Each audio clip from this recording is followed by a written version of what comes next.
The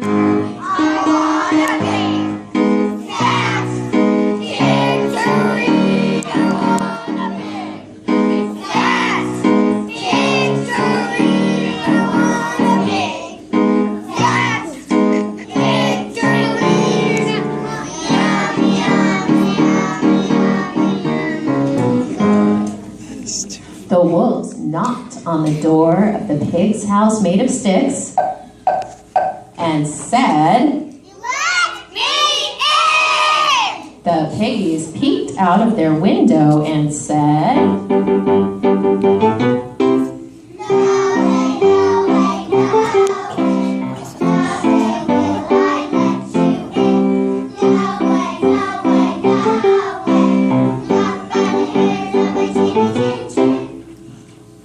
well, the wolves said,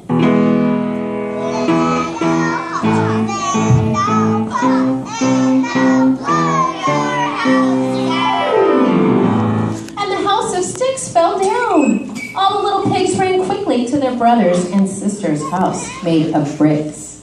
Now the wolves were